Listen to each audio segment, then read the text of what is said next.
Line workers at our hospitals are welcoming this news of a vaccine. There are 2,700 patients in Indiana hospitals right now with COVID.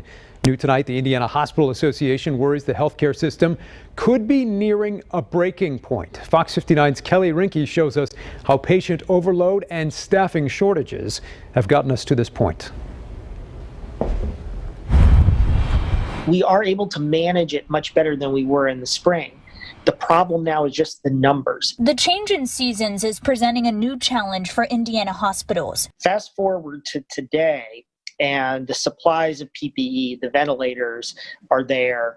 Those are stable. We know more about how to treat COVID, but staffing is really challenging right now. Brian Tabor is the president of the Indiana Hospital Association, one of many in healthcare concerned about the record number of COVID-19 hospitalizations. I think the fear is that the system essentially gets overrun, and that sounds very scary, and that's why we're ringing the alarm right now. If the trends continue this way, Tabor believes that breaking point is possibly a few weeks away, especially since hospitalizations lag about 2 weeks behind the rise in COVID cases. It's about making sure that you protect the system so that you have a stroke or your loved one has a stroke, you don't have to worry.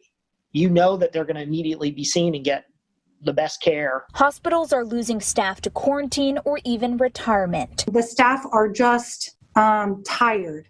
You know, they're very, I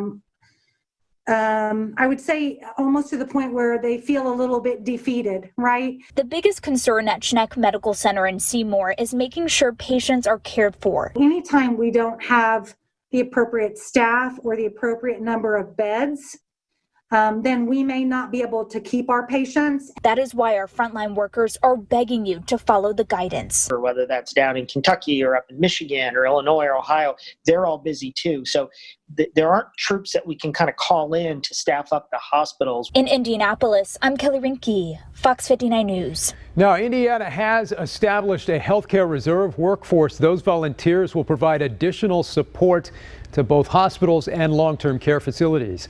The state is still asking more people to go ahead and sign up.